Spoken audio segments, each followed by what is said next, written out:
chi bore yma gweld gymaint o wynebau cyfarwydd a pobl dwi'n ei caru. So mae'n hyfryd i chi ddod ato chi. Gydewch ni ddechrau yn oedfan i bore yma drwy droi at yr arglwydd mewn gweddi.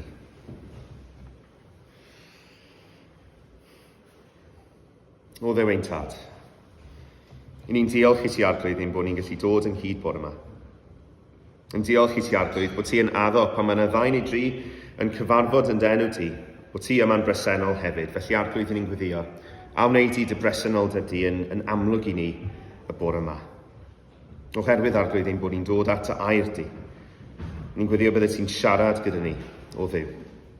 Ni'n begweddio bydde ti yn tywallt dy ysbryd glân i'n calon yn ei bore yma, mwyn rhoi deall i ni o'r hyn dyn ni'n ei darllen. Ac ni'n gweddio, Dduw, y bydde ti'n derbyn ein mawl a naddoliad ni, nid oherwydd ein bod ni'n dod yn ein heiddiant ni, ond oherwydd arglwydd ein bod ni'n dod yn enw ac yn heiddiant hyfryd Iesu Grist, yr hwn a nath fyw fywyd perffaith yn ein lle ni, marw ar y groes yn ein lle ni, ac atgyfodi yn fuddigol dros y bydd. O Dduw, ni'n diolch ein bod ni'n gallu dod at y ti bore yma a'n cyflwyno'n oedfen i ti yn awr. Yn enw di. Amen. Wel, nawr ni ganu ein hemyn cyntaf ni gyda'n gilydd, fydd yn ymddangos ar y sgrin.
Wel, daw'r darlleniad heddi o Efengil Marc.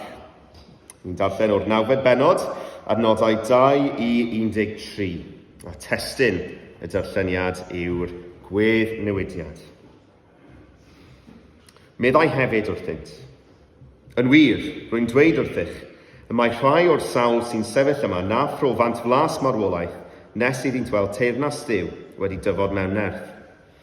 Ymhen 6 diwrnod dyma Iesu'n cymryd Pedr ac Iago ac Ioan ac yn mynd â hwy i fynydd uchel o'r neilltu ar ei pennau ei hunain. A gwedd newidiwyd ef yn ei gwydd hwy. Ac aeth ei ddillad i ddisgleirion glaerwyn, y modd na allai unrhyw banwr ar y ddeiar ei gwyni. Ymddangosodd Elias iddynt ynghyd â Moses, ymddiddan yr oeddynt a Iesu. A dywedodd Pedr wrth Iesu, Rabai, a mae'n dda ein bod ni yma. Gwnawn 2 pabell, un i ti, ac un i Moses, ac un i Elias. Oherwydd ni wyddai beth i'w ddweud. Yr oeddent wedi dychryn cymaint. A daeth cwmwl yn cysgodi drostynt, a dyma lais o'r cwmwl, hwn yw fy mab, yr anwylid, gwrandewch arno. Ac yn ddisymwth, pan edrychasant o amgylch, ni welsad neb mwyach, ond Iesu yn unig gyda hwy. Wrth iddynt ddod i lawr o'r mynydd, rhoddodd orchymyn iddynt, beidio a dweud wrth neb am y pethau a welsant. Nes y byddai mab y dyn wedi atgyfodi oddi wrth y meirw.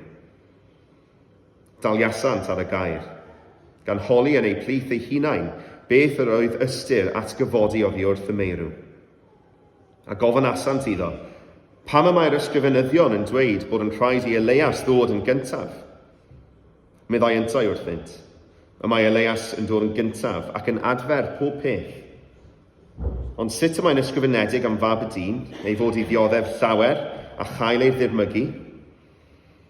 Ond rwy'n dweud wrthych bod Elias eisoes wedi dod, a gwnaethant iddo beth bynnag a fynet, fel y mae'n ysgrifenedig amdano.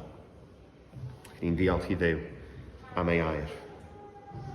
Gadewch ni weddio gyda'n gilydd.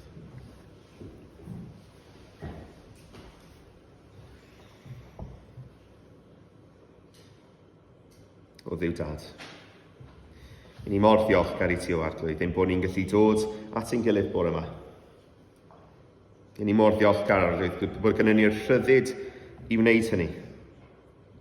Bod ni'n byw mewn gwlad arglwydd lle di ni yn gallu ymgasglu fan hyn fel dy bobl di, fel dy eglwys. Ni mor ddiolchgar i ti o Dduw bod ni'n gallu gwneud hynny heb erledigaeth fel mae'n brodyr a'n chwiorydd ni yn ei wynebu ar draws y byd. I ni'n meddwl bore yma arglwydd ac yn codi i ti brodyr a chwiorydd yn yr Wcrain, brodyr a chwiorydd yn Syria, yn Gogledd Corea, arglwydd yn China, ar draws y byd arglwydd, brodyr a chwiorydd sydd yn dioddef oherwydd rhyfel, oherwydd erledigaeth o Dduw, ac i ni'n gweddio o Dduw, a bydde ti gyda nhw. Bydde ti yn ei nerthu nhw arglwydd. A bydde ti'n tywallt y ysbryd arnyn nhw arglwydd wrth iddyn nhw gyfarfod bore yma nawr yn denw di, bod gymaint yn digwydd o'i cwmpas nhw arglwydd, y bygythiad mae nhw'n ei gwynebu o Dduw. O arglwydd, ni'n gweddio bydde ti'n ein darostwng ni. A bydde ni'n dysgu arglwydd ohonyn nhw o'r brodyr a'r chwiorydd yma sydd mor ddewr yn cyfarfod yn sefyll dros y ti arglwydd lle maen nhw. Arglwydd, ni'n gweddio bydde ti yn gwneud i ni ddysgu o'i esiampl nhw. Bydde ti'n siapo ni arglwydd wrth i ni edrych ar sut wyt ti ar waith yn ein byd. I ni'n codi y brodyr a'r chwiorydd yna i ti arglwydd. Yn gweddio Dduw bydde ti ddim yn gadael iddyn nhw colli golwg arna ti gyda phob dim sy'n digwydd o'i cwmpas, ond yn hytrach arglwydd y bydde ti'n gwneud i'w llyged nhw ffocysu arna ti a bydden nhw'n hoelio i golwg nhw arna ti arglwydd. Fel dyn ni'n gweddio dros ein hunain bore yma nawr. A bydde ti yn hoelio ein ffocws ni arna ti y bore yma o Dduw. I ni'n cydnabod ac yn cyffesu bod ni mor hawdd o arglwydd yn gallu cael ein sylw ni di tynnu oddi arna ti. Yn prysurdeb yr wythnos wrth iddyn ni gerdded yn y byd arglwydd. Ni mor hawdd yn gallu colli golwg arglwydd ar bwy wyt ti. Felly ni'n gweddio o Dduw bore yma. Y bydde ti'n ein ail canoli ni. Y bydde ti'n dod â ni nôl arglwydd i dy weldu fel wyt ti. Wrth i ni ddod at dy air di arglwydd. Ac i ni'n diolch i ti o Dduw am dy air. Diolch o arglwydd bod ti yn Dduw sydd wedi siarad â ni. Ti yn Dduw sydd wedi rhannu arglwydd dy gymeriad di gyda ni yn y gair tragwyddol yma sydd gyda ni. Ac ni'n diolch i ti arglwydd. Mwy na hynny eto, bod ti wedi dod i'r byd, y gair wedi dod yn gnawd ym mherson Iesu Grist. O Dduw, i ni mor ddiolchgar i ti, bod ti wedi dewis gwneud hyn yn dy ras, bod ti o Dduw wedi edrych arnom ni o tragwyddoldeb pell, bod ti wedi gweld ein angen ni, bod ti wedi gweld o Dduw a byddwn ni yn gwrthryfela yn derbyn di. Bod ti arglwydd serch hynny yn dy gariad, yn dy ras, yn dy drigaredd wedi dewis dod i mewn i'r byd ac ennill myddeiant i ni am ein pechod. I ni'n dod at y ti nawr arglwydd yn cyffesu ein bod ni yn bechaduriad. ein bod ni wedi syrthio'n fyr, ein bod ni wedi syrthio'n fyr hyd yn oed bore yma Arglwydd. Ym mhob dim dyn ni'n neud, dyn ni'n syrthio'n fyr o dy safon di. Ac eto Arglwydd, hynny ni'n diolch bod ti wedi ein caru ni gymaint. Bod ti wedi dangos y fath drigaredd tuag atom ni, oedd yn heiddi dim Arglwydd. Ni mor ddiolchgar i ti am dy ras. Ond mwy na hynny, mwy na rhoi maddeuant i ni Arglwydd, ni'n diolch bod ti'n ei mabwysiadu ni yn blant i ti, bod ni'n gallu dod ata ti bore yma nawr a dalw di yn dad. Ni'n diolch am y fraint Arglwydd o'r berthynas yma, bod ti wedi ennill ei mwyn ni. Ac Arglwydd, wrth i ni feddwl amdana ti nawr, ni'n deheu am dragwyddoldeb, ni'n deheu Arglwydd am y greadigaeth newydd, lle fyddwn ni yn gallu dyweldi, lle fydd ein ffydd ni Arglwydd wedi troi yn olwg, a lle fyddwn ni o Dduw yn sefyll ger bron dy orsedd di am dragwyddoldeb, yn dyfoli di fel wyt ti'n ei heiddi. O Dduw, ni'n deheu am y diwrnod lle fydd na ddim staen pechod arno ni mwyach, lle fydde di wedi ein gwneud ni o'r newydd, lle fydde di wedi ein sancteiddio ni yn llwyr, ni'n ysu am y diwrnod yna Arglwydd. Lle fydden ni jyst yn gallu sefyll ger dy fron di, dy glodfori di, heb rwystyr Arglwydd. Ni'n gweddio, Dduw, y bydde ti'n rhoi'r hen gnawd i farwolaeth yn ymni nawr. Y bydde ti'n delio gyda'r hen ddyn Arglwydd, y bydde ti'n ein sancteiddio ni o'r mewn, nid oherwydd ein bod ni eisiau ymddangos yn fwy diwiol i bobl o'n cwmpas ni Arglwydd, nid oherwydd ein bod ni eisiau i'n enw ni gael ei adeiladu o Dduw. Ond ni'n gweddio hyn Arglwydd oherwydd bod ni eisiau gweld enw di yn cael ei anrhydeddu. Oherwydd dyn ni eisiau gweld pobl yn gweld ti ar waith yno ni Arglwydd. Bod ni eisiau i bobl gweld yr hyn sy'n dod i rhai sydd wedi credu yno ti. O Dduw, ni'n gweddio y bydde dy ewyllys di yn cael ei wneud yn ein bywyd ni. Ni'n dod yn cydnabod Arglwydd. Dyn ni ddim yn gwybod beth sy'n dda i ni. Dyn ni ddim yn ddaeth Arglwydd. Ni'n cydnabod ac yn cyffesu Arglwydd. Mae pob doethineb yn dod oddi wrth i ti. Felly ni'n gweddio Dduw. Bydde dy ewyllys di yn cael ei wneud yn ein bywyd ni. Bydde ti Arglwydd yn arwain. Gra ni'n ostyngedig Arglwydd, gra ni'n agored ac yn barod i ddilyn dy ewyllys di. Dangos i ni o Dduw drwy dy air di, beth wyt ti'n dymuno ar ein cyfer ni. A rwy'n i'r nerth Arglwydd drwy'r ysbryd i ufuddhau, ni'n gweddio. Dyn ni eisiau bod yn ifyd i ti Arglwydd. Plis gwna ni'n ifydd. Plis Arglwydd, am wneud i wneud hyn yn ein bywyd ni, achos ni'n cydnabod eto Arglwydd, ti sydd yn ein sancteiddio ni. Nid ni Arglwydd sy'n gwneud ond ti sydd yn gwneud. Felly o Dduw, ni'n gweddio bydde ti'n tywallt dy ysbryd i'n colonnau ni. Arglwydd, ni'n cyflwyno yr ardal yma i ti, ni'n codi llwyn hendi ti Arglwydd.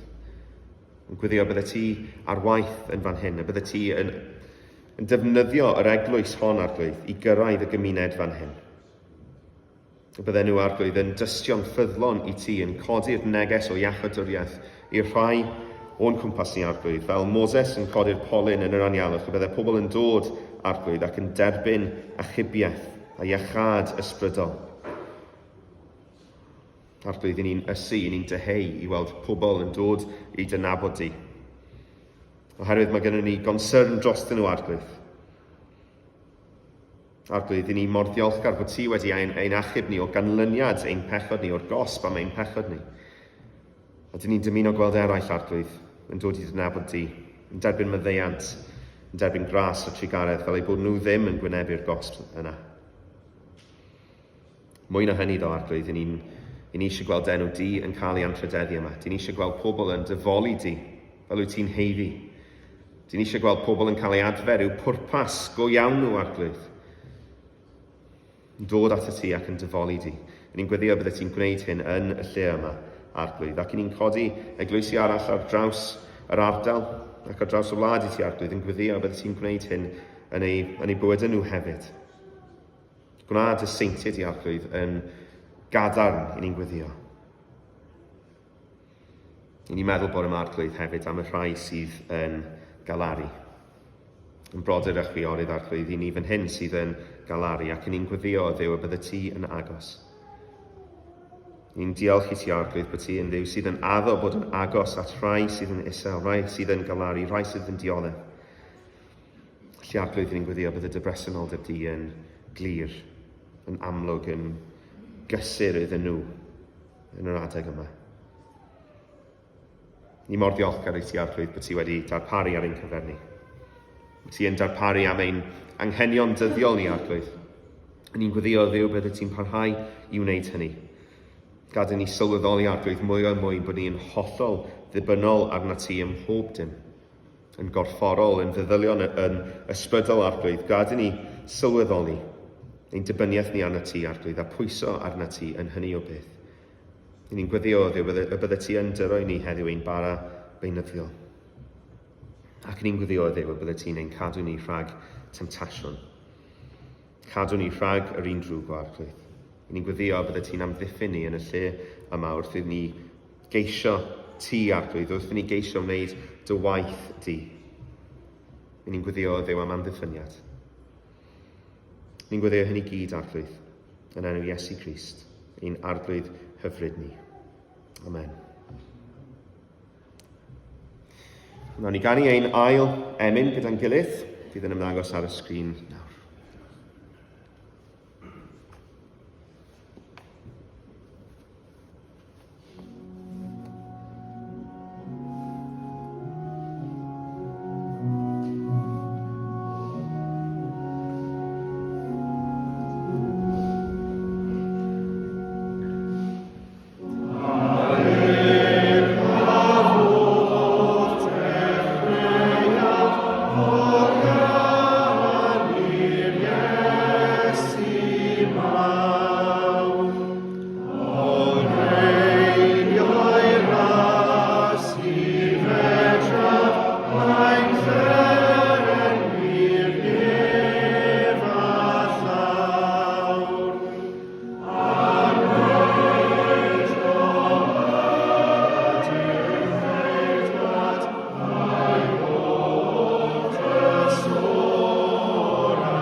Wel, dwi eisiau ni ddechrau heddiw, nid yn ein darlleniad ni, nid yn Efengil Marc, ond cannoedd o flynyddoedd yn gynt.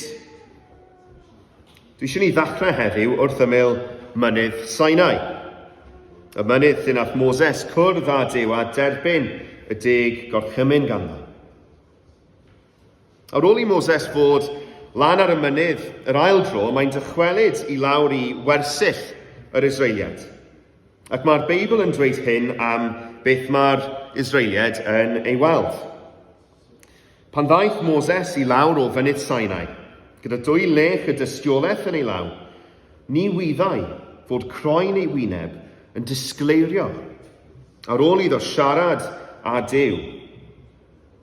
Pan welodd Aaron a holl bobl Israel fod croen wyneb Moses yn disgleirio, roedd arnynt ofyn dod yn agos ato. Mae'n fanylun felly sy'n mynd ar goll wrth i ni ganolbwyntio ar y 10 gorchymyn pan i ni'n darllen Exodus, ond mae'n manylun pwysig pan i ni'n ei deall hi yng nghyd-destun gweddill y Beibl. Mae Moses ar ôl bod ym presenoldeb Duw yn dychwelyd o gopa'r mynydd a'i wyneb yn disgleirio. Mae'n beth rhyfeddol, mae'n beth goruwch naturiol, a mae pobl Israel yn gwylio hwn yn digwydd mewn ofyn. Be mae Moses yn neud? Wel, mae'n adlewyrchu fan hyn. Goleuni Duw ei hun, ysblander Duw ei hun. Mae bod yn presenoldeb Duw yn dangos ôl ar wyneb Moses. Chydig fel ein croen ni ar ddiwrnod fel heddiw, ar ôl i ni bod mas yn yr haul am rhy hir yn ystod yr haf, heb wisgo'n eli haul ni. Chi'n teimlo'ch crôn chi yn allyru gres am oriau ar ôl i chi gadael yr haul. Wel, mewn ffordd tebyg, mae wyneb Moses fan hyn yn dangos ôl bod yn presenoldeb Duw. Mae groen wedi ei oleuo ar ôl bod yn presenoldeb ffynhonnell bywyd a goleuni ei hun. Dros yr wythnosau diwetha yn yr adran ffiseg yn ysgol Gyfun Gwyr, dwi wedi bod yn dysgu'n disgyblion ni am y sêr a'r planedau. Felly bod rai ohonoch chi nath wneud eich tygau chi yn y blynyddoedd diwetha yn cofio astudio y sêr a'r planedau. Ac un o'r pethau i ni nodi wrth ddysgu am y sêr a'r planedau, a rhywbeth sy'n reit amlwg pan ni'n meddwl amdani ddi. Dyw'r planedau ddim yn cynhyrchu golau ei hunain. Hynny yw, heb yr haul yn disgleirio arnyn nhw, bydden yna ddim ffordd i ni weld y planedau bys nhw'n hollol anweledig i ni. Yr unig reswm fedrwn ni weld y planedau, yr unig reswm mae'r planedau i weld yn goleuo yw oherwydd eu bod nhw'n adlewyrchu golau'r haul. Yn yr un ffordd, does gan Moses ddim golau yn fe ei hun. Dyw'r golau mae gwyneb Moses yn ei ddisgleirio ddim oherwydd unrhyw rhinwedd sydd yn fe. Dyw gwyneb Moses ddim yn disgleirio oherwydd ei fod yn berson da, oherwydd ei fod wedi cyrraedd rhyw lefel o sancteiddrwydd personol. Does gan Moses ddim goleuni yn fe ei hun. Mae'n adlewyrchu golau Duw fan hyn.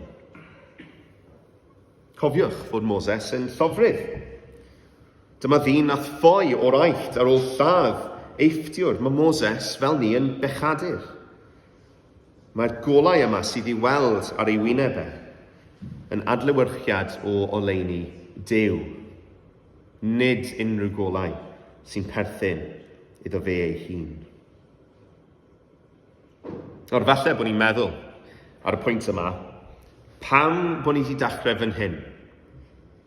Pam bod ni wedi dechrau gyda Moses yn Exodus ar ôl i ni ddarllen o Efengyl Marc? Wel, mae unrhyw berson diwiol sydd erioed wedi byw, unrhyw saint dych chi wedi edrych lan atyn nhw ac edmygu, unrhyw un sydd yn dangos gogoniant Duw yn ei bywyd nhw, maen nhw'n gwneud hynny fel adlewyrchiad. Maen nhw'n gwneud hynny oherwydd bod yr ysbryd glân yn achosi iddyn nhw adlewyrchu cymeriad a goleuni Duw yn eu bywydau nhw. Pob un ohono ni sydd yma heddiw, mae unrhyw beth da sydd ynom ni yna oherwydd ei fod e'n adlewyrchu rhywbeth o Dduw. Mae hwn yn wir i bawb sydd erioed wedi cerdded ar y ddaear, oni bai am un. Oni bai am Iesu Grist. Ni'n gweld bod hwn yn wir yn y gweddnewidiad.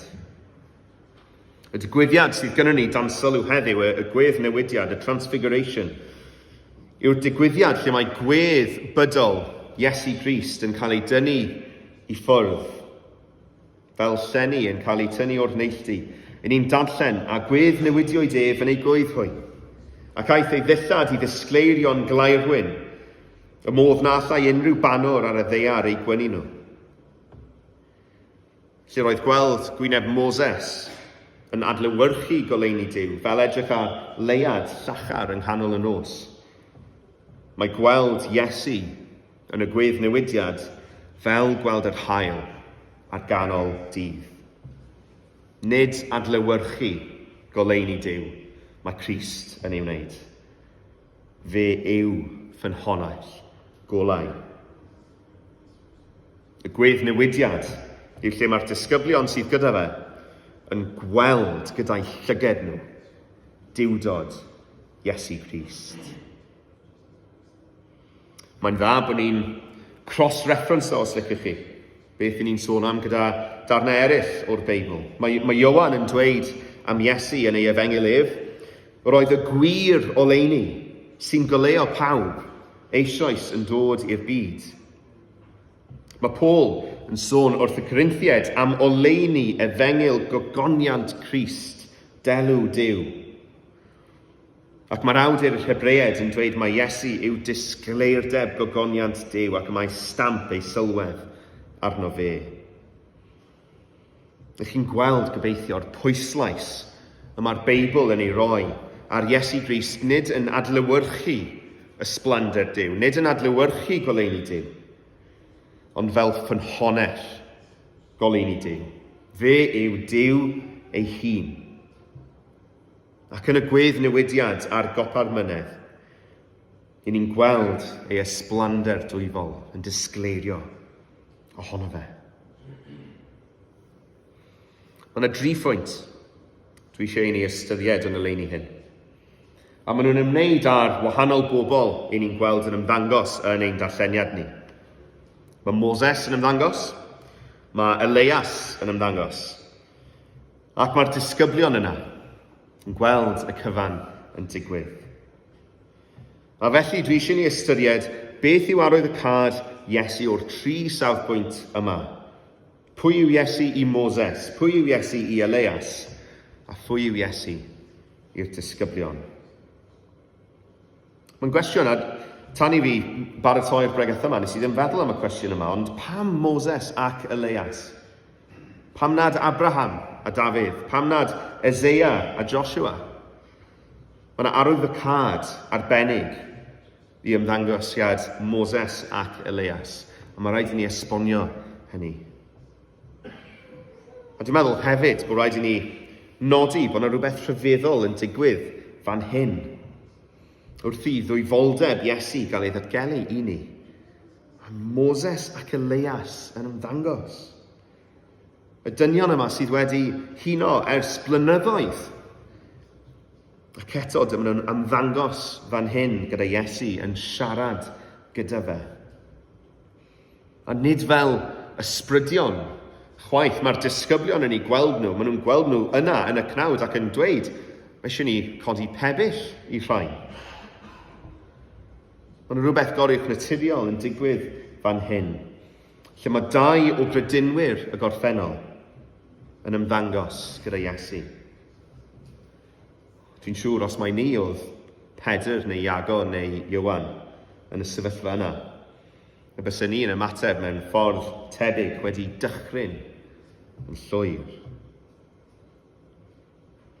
Mewn gwirionedd mae'r disgyblion fan hyn yn cael rhyw fath o ddarlun o dragwyddoldeb.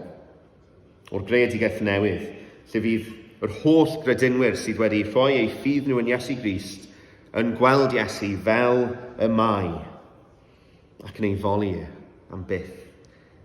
Mae'r disgyblion eto wrth i'r llenni yma cael ei tynnu, mae fel bod y disgyblion yn gweld darlun o dragwyddoldeb.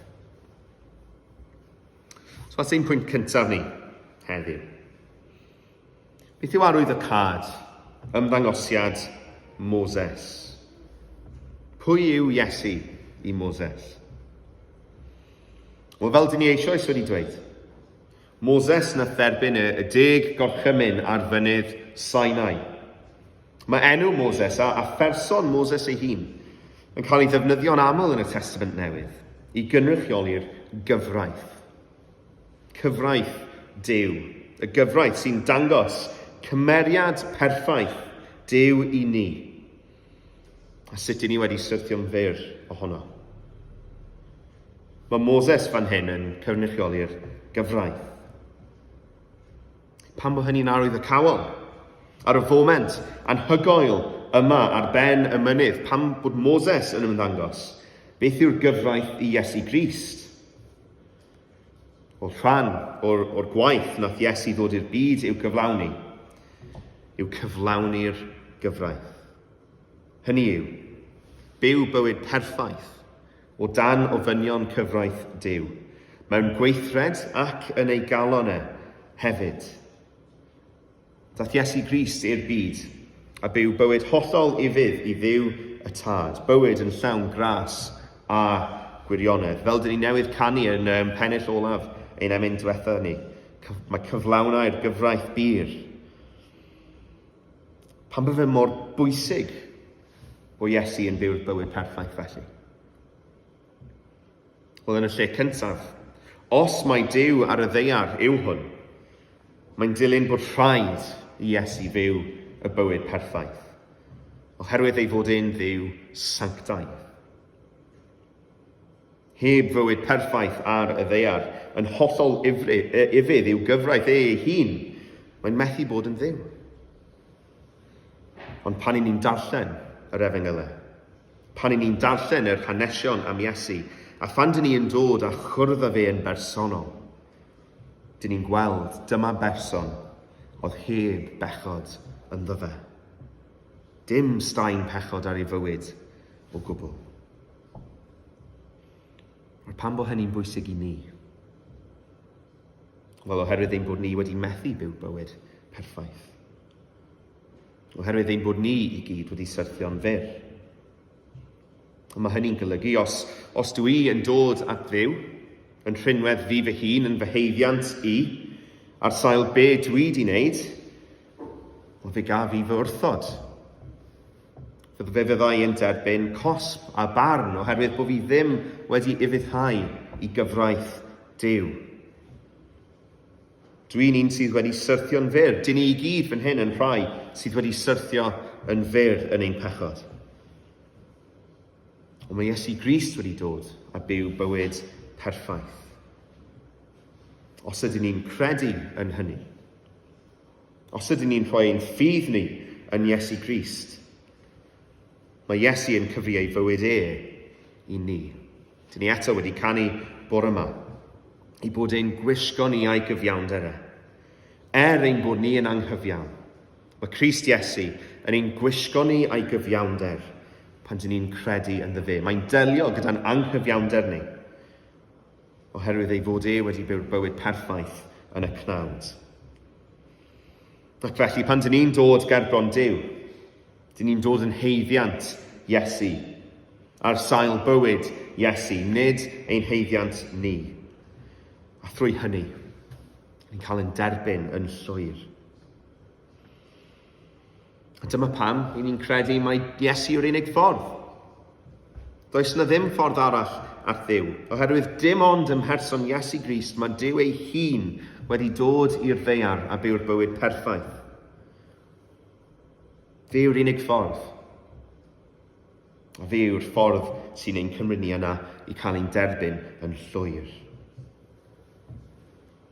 Ych chi'n gweld felly gobeithio, heb fod Iesu yn dduw ei hun, Does dim bywyd perffaith. Os nag oes bywyd perffaith, dyn ni ddim yn gallu rhoi ein ffydd ni yn fe, gynnon ni ddim cyfiawnder ger bron Duw. A dim ond barn sydd. Felly dim ond Iesu Grist yw ein gobaith ni. Mae Iesu Grist wedi cyflawni'r gyfraith mwyn i ni fod yn rhydd o'r gosb mae'r gyfraith yn hawlio. Mae Crist wedi cyflawni'r gyfraith ein mwyn ni. Dyna beth yw arwydd y carn Moses. Mae Crist wedi cyflawni y gyfraith. Ond nid dim ond Moses sy'n ymddangos o flaen y disgyblion yn y gwedd newidiad yma. Mae Elias yn ymddangos hefyd, a mae hwn yn arwain ni at ein ail bwynt ni. Os yw Moses yna yn cynrychioli'r gyfraith, ond mae Elias yna yn cynrychioli'r proffwydi. Y gyfraith a'r proffwydi, y term oedd yr Iddewon yn defnyddio ar gyfer yr Hen Testament i gyd. Y gyfraith a'r proffwydi. Mae Iesu yn cyflawni'r gyfraith, fel dyn ni eisoes wedi dweud. A fe yw'r un o'r proffwydi i gyd yn pwyntio ato fe. Mae Iesu'n esbonio hynny ar ôl iddo fe atgyfodi yn Efengil Luc. A mae'n dweud, dyma ystyr fy ngeiriau a lefarais wrthych pan oeddwn ni eto gyda chwi. Ei bod yn rhaid i bob peth gael ei gyflawni sy'n ysgrifenedig amdanaf yng nghyfraith Moses a'r proffwydi a'r salmau. Yna agorodd ei meddyliau, iddynt ddeall yr ysgrythurau. Meddai wrthynt, fel y mae'n ysgrifenedig, fod y Meseia i ddioddef ac i atgyfodi oddi wrth y meirw ar y trydydd dydd, a bod feirwch yn foddion maddeuant pechodau i'w gyhoeddi yn ei enw i'r holl genhedlaeth, gan ddechrau'n Jerusalem. Mae Iesu Grist ei hun yn dweud wrthyn ni bod yr holl proffwydi yn pwyntio ato fe. Fe yw cyflawniad y proffwydi hefyd. Dwi'n meddwl bod does na ddim un lle mae hwnna mwy amlwg nag yn llyfr y proffwyd Eseia. Lle mae Eseia yn edrych ymlaen at y groes ac yn dweud, ond archollwyd ef am ein troseddau ni. A'i ddryllio am ein camweddau ni. Roedd pris ein heddwch ni arno ef. A thrwy ei gleisiau ef y cawsym ni iachad. Iesu yw cyflawniad neges y proffwydi, bod y Meseia yn dod ei fod yn mynd i ddioddef, a hynny yn ein lle ni, oherwydd ein bai ni. Ond ei fod yn mynd i godi ar y trydydd dydd, yn fuddigol dros farwolaeth ac ennill myddeiant i ni. Fel mae'n dweud yn llyfr Eseia, ein gwneud ni yn iawn. Iesu yw cyflawniad neges y proffwydi hefyd. Ac yn ogystal â hynny, Iesu yw y proffwyd. Fe yw y proffwyd mawr. Beth yw proffwyd? Un sy'n dod â neges gan Dduw i'r bobl. Un sy'n cynrychioli Duw ger bron y bobl. Yn yr ystyr yna, does na neb sy'n fwy o broffwyd na Iesu Grist, Duw y Mab, yn cynrychioli'r drindod ar y ddeiar. Iesu yw y pregethwr. Fe yw y gair Duw wedi dod yn y cnawd. Dyma'r llais nath ddatgan bydded goleuni ar ddechrau'r greadigaeth, nawr yn cael ei ddatgelu'n dduw ar ben y mynydd. Beth yw'r neges sydd gan y proffwyd yma? Beth yw'r neges mae Iesu Grist yn dod a'i gyhoeddi? Feirwch. Trowch yn ôl at Dduw. Derbynwch maddeuant pechodau trwy waith y Meseia. Iesu yw cyflawniad y gyfraith. Iesu yw cyflawniad y proffwydi, a fe yw'r proffwyd mawr ei hun. Ac yn olaf, yn pwynt ola ni. I'r disgyblion, Iesu yw'r Meseia. A dyn nhw ddim yn wedi deall hynny yn llawn eto. Dyn nhw ddim yn deall arwydd y cad llawn hynny. Ond maen nhw wedi gweld a chlywed Iesu yn cyflawni proffwydoliaeth. Maen nhw'n dystion i'w fywyd perffaith e. a maen nhw'n credu gymaint y maen nhw wedi deall. Beth yw gwir ystyr y Meseia felly? Beth yw'r darlun llawn nad yw'r disgyblion eto wedi ei ddeall? Wel, y Meseia yw Duw wedi dod i'r byd i roi ei hun i achub ei bobl. Brenin eneiniog y bydysawd wedi dod mwyn rhoi ei hun a dioddef dros ei bobl. Dim ond Duw sy'n gallu cyflawni ei gyfraith yn llawn. Dim ond Duw sy'n gallu dod ar neges am iachawdwriaeth fel mae Iesu Grist yn ei wneud. Ac o safbwynt y disgyblion, ac o'n safbwynt ni hefyd, mae gweld diwdod Iesu Grist mor glir yn y gweddnewidiad yn atgoffa ni o agwedd arall o gymeriad Duw. Nath Duw ddim danfon rhywun arall i gyflawni ei waith a chibole. Nath e ddim cynnig rhywun arall fel aberth ar y groes. Nath e ddim jyst dewis rhyw berson diniwed i gymryd y gosb a'i ddigofaint e. Dewisodd Duw cymryd e fe gyd arno fe ei hun. Dewisodd Iesu cymryd y gosb dyn ni'n heiddi am ein pechod arno fe ei hun. Penderfynodd e cyn creu'r bydysawd bydde fe'n dod mewn i'r byd i ennill maddeuant drosom ni. Mae Pedr wedi datgan yn y bennod gynt yn Marc 8. Mae Iesu yw'r Meseia. Dyw e ddim yn deall ystyr hynny'n llawn. Mae e wedi gweld digon i wybod, Iesu Grist yw'r Meseia. Serch hynny, a fydden nhw wedi sylweddoli mae Duw yn y cnawd sydd gyda ni fan hyn? A fydden nhw wedi sylweddoli mae Duw ei hun sydd wedi dod i'r byd i achub ei bobl, drwy farw ar y groes yn ei lle? Y gweddnewidiad yw falle'r digwyddiad lle mae ysblander dwyfol Iesu i'w weld mwyaf clir yn ei fywydau. Dyma Dduw'r bydysawd yn dangos i ni ei fod wedi dod. Ond y ddau reswm ein bod ni wedi ein gwahanu rhag Dduw. Ni'n gallu cymryd, ni'n gallu edrych ar y ffaith ein bod ni wedi gwahanu rhag Dduw yn ni'n hunain, a esbonio hynny mewn dau reswm. Yn gyntaf, ein bod ni ddim yn gyfiawn, a'n ail ein bod ni'n heiddi cosb. Dau beth sy'n ein gwahanu ni rhag Dduw. Mae bywyd perffaith Iesu yn delio gyda angen ni am gyfiawnder. A mae marwolaeth Iesu ar y groes yn ein lle ni yn delio gyda'r gosb. Oherwydd bod Duw yn deg a dyw e ddim yn mynd i gosbi'r un pechod dwywaith. Os ydych chi wedi credu yn Iesu Grist, os yw Crist wedi cymryd eich pechod chi, mae wedi delio gyda. Does na ddim cosb nawr i'r rhai sy'n credu yn Iesu Grist.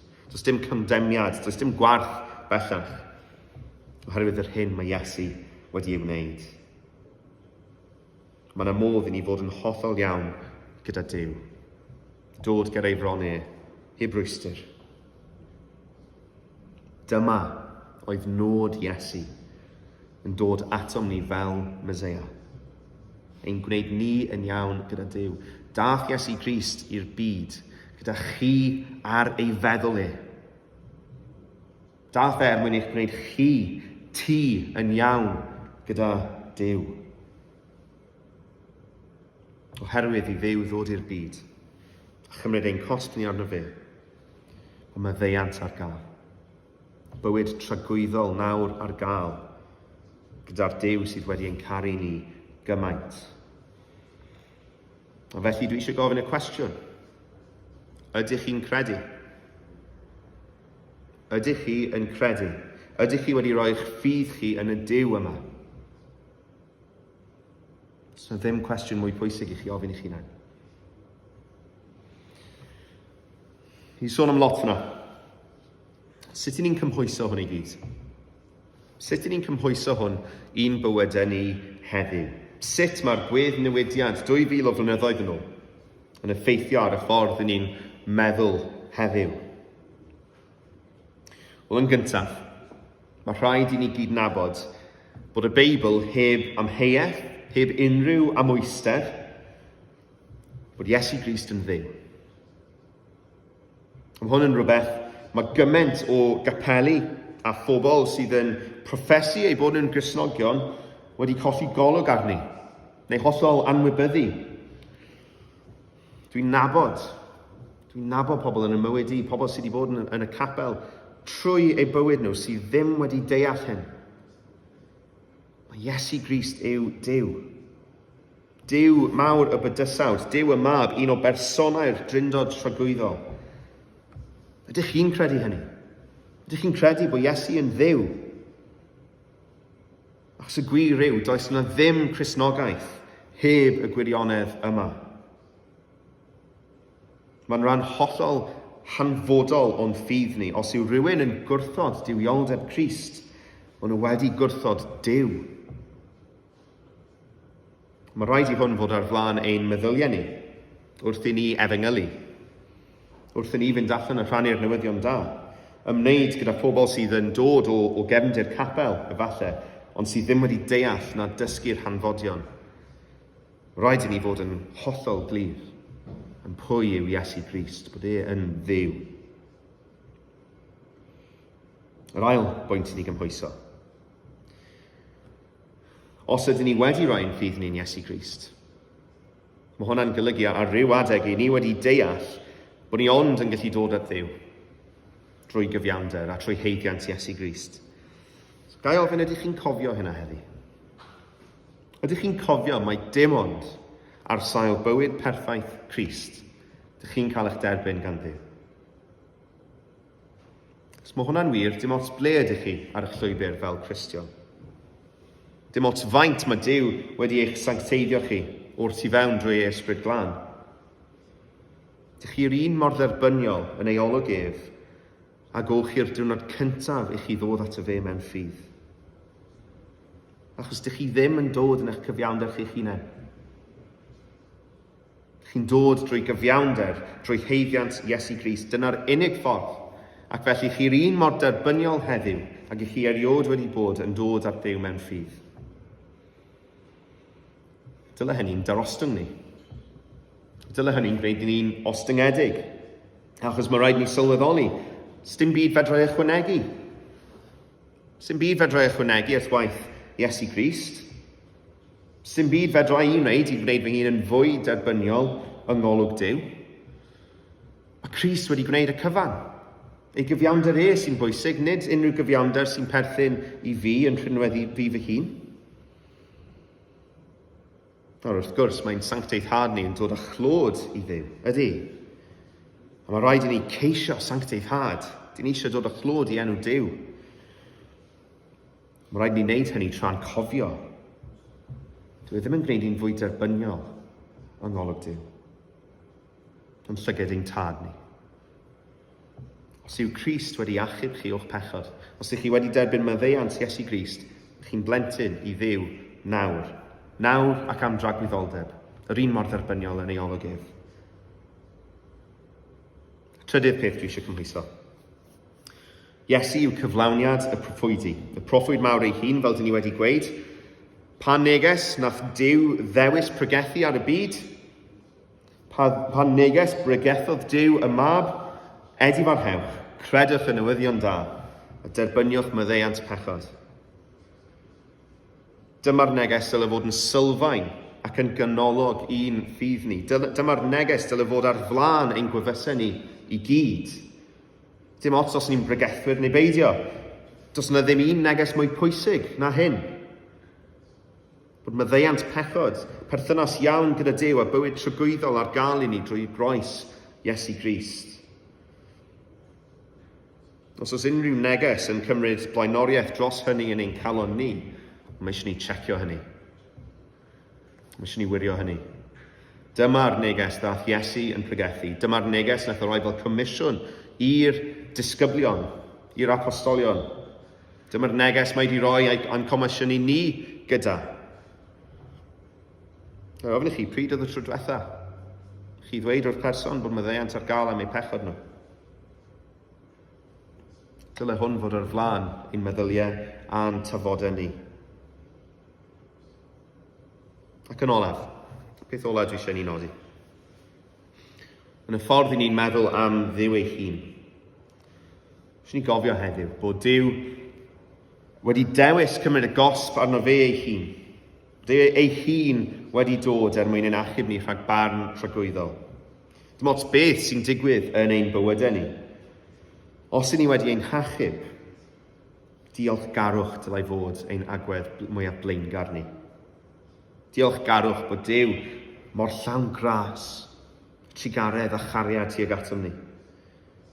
Ni oedd yn heiddi dim, ond sydd wedi derbyn y cyfan drwy Iesu Grist. Cyflawniad y proffwydi, cyflawniad y gyfraith, a'r Meseia, Duw ei hun.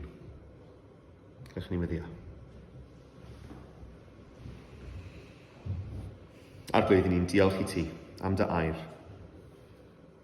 Yn diolch am y neges am iachawdwriaeth sydd mor glir i ni yn y Beibl. Arglwydd, ni'n gweddio am y rhodd o ffydd. Helpa ni weld mwy a mwy, Arglwydd, sut mae'r hyn sydd yn y gair yn wir. Siapa ni, Arglwydd, wrth i ni ddod at y gair. Gad ni weld, Arglwydd, wrth i ni fyfyrio ar dair ti, mae ti yw cyflawniad y gyfraith yn ei gwir ystyr. Mae ti yw cyflawniad y proffwydi. Mae ti yw Duw ei hun sydd yn heiddio'r clod a'r mawl i gyd. A tywallt y ysbryd, Arglwydd, arno ni, fel ein bod ni yn gallu dy glodfori di. Fel ein bod ni yn gallu dod a chlod i ti drwy'n bywydau ni, ni'n cynnig yn y berthion gyda'r dyfrondi yn awr. O, Arglwydd, ni'n gweddio hyn yn dy enw sanctaidd hyfryd di. Amen. Nawr ni gloi ein gwasanaeth drwy ganu ein emyn olaf ni.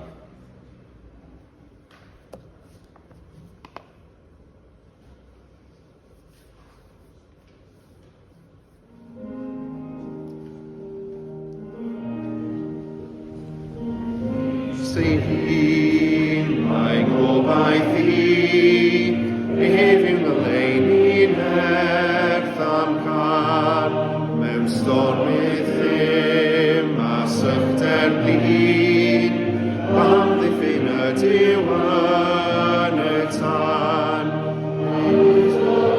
Ariad heddwch gwir, sy'n lleddu fodd mewn rwydrau hir, Nid yw fy gobaith oll, safaf am byth yn hariad Crist.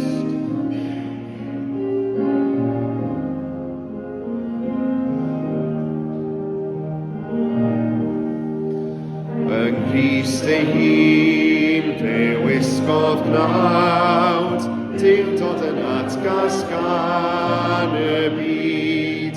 Cyflawnder nefoedd yma'n dlawd, cyfiawnder Duw a chariad ryd. Fe hoeliwyd wrth ryfel dyn, wrth groes brennan ei gorff ei hun.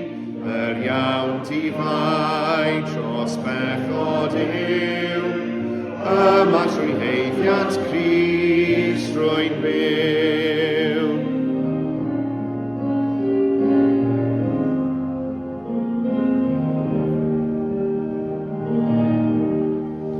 Yn roth y bydd, caddwyd y gwir, golein i'r byd mewn bethro di. Ffrwydrodd o'r mydd, daeth gwawr fydd glir, ar atgyfodiad Iesu Grist. A'i conquest ef yw'r conquest i, rwy'n eiddo i Grist, mae'n eiddo i ni. Nid oes gan ag a'i golyn mwyn, ddim prynwyd trwy ei werth fawr waed.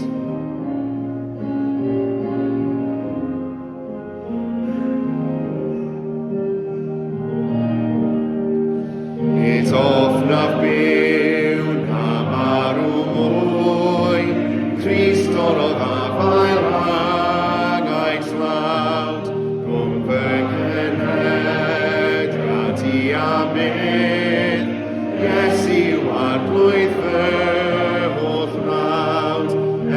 Cefnder Oedfa'r Bore dyn, rwy'n gadar mynd o efei hun, bob dydd o'm oes i'n nesed aw, safam am beth trwy all i Grist.